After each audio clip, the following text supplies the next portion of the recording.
This program is rated PG. It contains themes and scenes which may not be suitable for very young audiences. Parental guidance is advised. Be advised that the views and opinions of the hosts and guests do not reflect those of the station.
Welcome to Usapang Bayan. Ako po si George Chua kasama ang aking co-host na si Rach Marquez.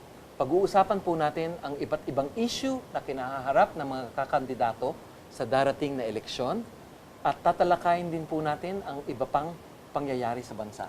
Ikinagagalak po naming makapanayam para sa ating Botany 1 series ang isa po sa mga tumatakbong senador para sa darating na eleksyon, Atty Lorna Kapunan. Magandang gabi pa sa iyo, Sir George and Rish. So happy to be here again. Welcome po, Atty Kapunan. Yes. Siguro ho, bago natin, siguro ang unang tanong na kailangan natin paabot sa ating mga kababayan ay, sino ho ba si Atty Kapunan? Well, I finished law in 1978 at the University of the Philippines. And I've had special courses abroad on international humanitarian law. But graduated in 1978, so if you do the arithmetic, Bata pa ho 38 years. 38 years na tayo in the practice of law.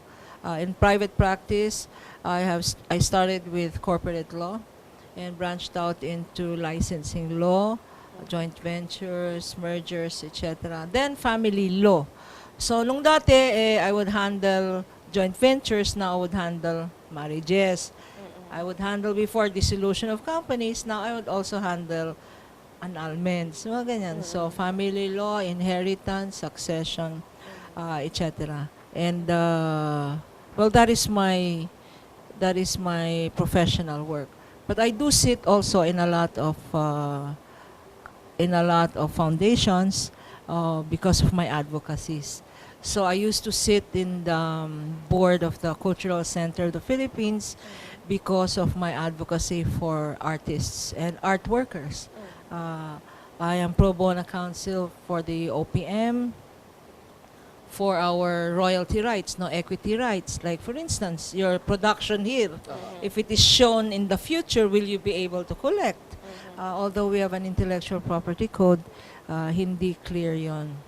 So we are here to protect our artists as well. So I used to sit in the board of the Cultural Center. I sit now in the board of the Philippine Red Cross as legal counsel. I sit in the advisory board of the World Wildlife Fund because WWF, because environment also. And climate change. None of the candidates these days are talking about climate change. No, when it's very important aspect of the country's future and future of our families, no, the coming generation. So that's the World Wildlife Fund. I also was president long time ago in my younger days of Rotary. So I'm in Rotary. I'm in Zonta, which is for women's rights. And I also chair the UNIFEM, which is now known as UN Women. Among others. You were talking about some of your advocacies. Could you enumerate some of these things and why you feel that they have become your advocacies? Well, there is really wisdom in the saying that those who have less in life should have more in law, because law should be the great equalizer. Unfortunately, sometimes they say that our justice system now not only works at a turtle pace, it works as, hindi na turtle pace, snail pace na nga. Parang snail na Para lang ba yung yung pace. stop and go traffic? Parang I think even worse, stop and go traffic. So, and not all advocacies naman end up in court, no? So, for instance, environment, I have the distinction of being the first to get a writ of kalikasan from the Supreme Court. A writ of kalikasan it's like a restraining order or a prohibition where you stop the environmental danger. This one was a 117-kilometer pipeline from Batangas to Pandacan that was leaking. No? So we were able to get a writ of environment or kalikasan. So I'm very heavy on environment. Because of my exposure to family and family law, I'm also a strong advocate of women. No? And I see in my practice that so many battered women in the Philippines. Yes. So I do pro bono work for women and of course also for children. Ma'am, you mentioned earlier po your rich experience when it comes to the private sector. What motivated you to enter politics? Well, it's payback time. People think I'm 36 years old, but I'm really 63. I'm 63 years old, and after 38 years of practice in the private sector and being blessed in the private sector with, I now have my own law firm. I have lawyers. We are now a medium-sized law firm of 20 lawyers. I became a solo parent when I lost my husband to cancer in 2001. So I brought out my kids well, I think. There are 5. They used to be 5 young boys. Now there are 5 young men. And I already have grandchildren, so who pretty much can take care of themselves. So now it's payback time. Among the various cases that you've handled, and some of them are very high profile, which would you feel represents what you stand for and you are helping your client in that regard? You know, all the cases are important for me, because every case, there is no one case that is more important than the other. And for a client, you cannot say na mas important. You cannot tell the client, sandali lang wag ka munang magpapabugbog kasi meron akong isang case dito. Sabi mo sa asawa, bukas ka bugbugin. Hindi na pwedeng ganun eh. So each case by itself is important to the client, and it is important to me as well as a practicing lawyer. And I tell all the lawyers in my law office that just because a case is a pro bono case, meaning miskin na libre, walang bayad, you should treat it with the same importance as a multi-million case, corporate case, or a recovery case in damages. No? So each case that I've handled, and I have been blessed in winning most of them, has been game-changing. For instance, I saw in the introduction the picture of Napoles, no? And people are saying, and I will not avoid the question, why did I avoid Napoles? People remember, why did I accept Napoles? People remember that I accepted Napoles. What they don't remember is that I surrendered her.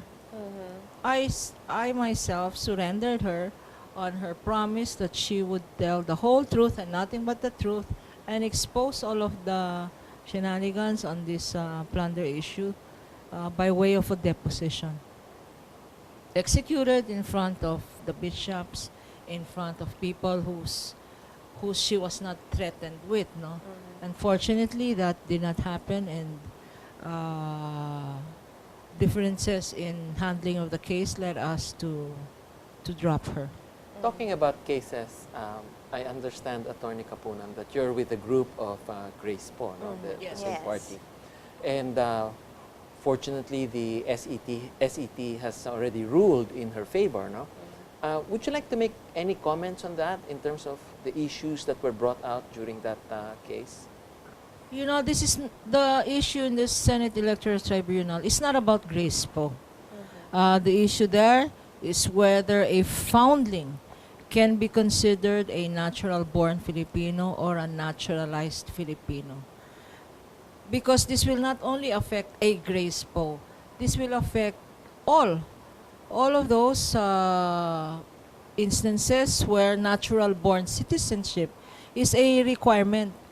For instance, there are 48 licensure exams that requires that you be natural born. Yung PNP, I see the picture of the police here. Kailangan natural born yan. To say that a naturalized by definition Filipino is one who has to perform some act to become Filipino. Kagaya nung in Chika, you're Chinese. You came from Chinese mainland. You stayed in the Philippines here for so long. You now have assimilated the culture of the Philippines, so you want to be Filipino. Is your desire enough to make you a Filipino? No. You have to perform an act. It can be by act of Congress, dati nung martial law, when I still worked with Accra Law, and in this very same building. One of the many things I was asked to do as a young lawyer was mga letters of instruction, giving Filipino citizenship to certain Philippine Chinese businessmen, etc. So there was an act required, an act of Congress, or an act of renouncing some other citizenship. No, in the case of Grace Poe, she has never done such an act because from birth. Especially since she was found, and by definition, a foundling adopts the citizenship of the place where it is found. Kanya foundling yan eh. Ma'am, in that case, I just want for clarification lang. If you're saying that she didn't have to do anything to become a Philippine citizen, no? But my understanding is she got her U.S. citizenship, and she had to surrender that and reacquire her Philippine citizenship. So isn't that, in a way, having to do something to become a Philippine citizen? No, there precisely is legislation that says, and this is even before the time of Grace Poe, that says balik bayans. Di ba? Meron tayong, ang dami nating OFW. Incidentally, by way of statistics, I just found out that there are at least 4,000 Filipinos who leave this country every day to look for work abroad. Our OFWs, ganyan ang exodus ng human capital natin. So they go abroad, they earn well, they have families, naging American citizens sila. Okay? They get old, nakaipon na sila, they want to come back to the country where they were born. So, from US citizen, nagbalik bayan sila dito, and they reacquired. So, there is a law that says, if you lost your Philippine citizenship, and you reacquired it, you are deemed a citizen, a Filipino citizen from birth, from the start, because it retroacts. That is for the benefit of all our overseas Filipino workers who want to reacquire Philippine citizenship. Are we now saying na hindi sila Pilipino, na naturalized sila just because they reacquired? So, these issues of law that are now coming forward have been decided long ago by the Supreme Court or by legislation. But why would you think that the three members of the SET from the Supreme Court have a dissenting opinion? I mean, what is their basis for that? I have not read the decision, no, but I know why the 5 senators voted yes. I still don't know why the Supreme Court justices voted no. The 5 senators, if we get an indication from what statements Senator Bam Aquino made, he said the issue before the Senate Electoral Tribunal was not a disqualification issue. It was narrowed down to the issue of whether a foundling is a natural-born or a naturalized Filipino. And the senators who voted that in favor of Grace Poe said that this had far-reaching implications, not limited to Grace, because it would mean that you would always consider foundlings, yung mga tinakwil, yung mga inampon, yung mga tinakwil tapos inampon, you will never consider them natural-born citizens, which disqualifies them from a lot of government positions, Yes. professions, many other things. So you're talking about a decision that would be discriminatory against foundlings. And so the senators who voted said that regardless of what political party, there's Pia, Senator Pia, and Alan is running for vice president. Senator Bam, and I understand he is even campaign manager of LP, Liberal Party. Leni Robredo and the Liberal Party.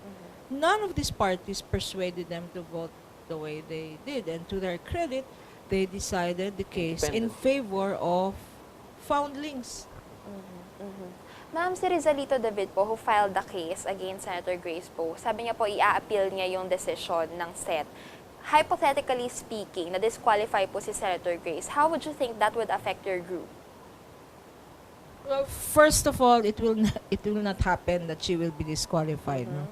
But on the issue of speaking, let me put on my lawyer's hat. There is a rule in evidence, in law, there's a rule in procedure, that if you allege, you have to prove. So whoever, there is a presumption always in a person's favor against statelessness. Because it is a human right in our Constitution, and it is a universal right in the Universal Declaration of Human Rights that no person must be stateless. So therefore, a foundling found in the place born assumes the state, citizenship of the state where found. Okay, so yun ang general principle of law. Ngayon, yung issue ngayon is there is a presumption that you are natural born unless proven otherwise. It is the unless proven otherwise that has to come out with proof. So Mr. David, if he says Grace po is not natural born, must come out with proof. It's like saying ikaw sinungaling ka or ikaw magnanakaw ka. That does not make you a thief or a liar simply because somebody alleges. Whoever, that's a rule of evidence, whoever alleges must prove. And from what I have gathered, there was no evidence presented other than bare allegations. Mr. David did not present evidence at all to show that she did something to become Filipino or that she was not natural born. Ang mga nagsasabi ng iba naman, sabi nila, bakit dapat si Grace po ang nag-prove that she is Filipino? No, because the presumption is in her favor. So, Why innocent did she until present? proven guilty, Yes. ganyan. Now, the presumption is deemed to be regular. There is a presumption in anybody's way. Why did she want a DNA? Ba't siya nang presenta ng DNA? This was not for the case. This was for her own personal benefit. She wanted to know, and every ampon, di ba, nasa soap opera yan nasa drama yan. Lahat ng ampon, lahat ng iniiwanan or foundling, always want to know who their biological parents are. And that was the purpose of her DNA, for her own personal satisfaction. At this point, we need to take a station break sa amin pong pagbabalik. Makakasama pa rin natin si Atty. Lorna Kapunan. Please stay tuned. Thank you.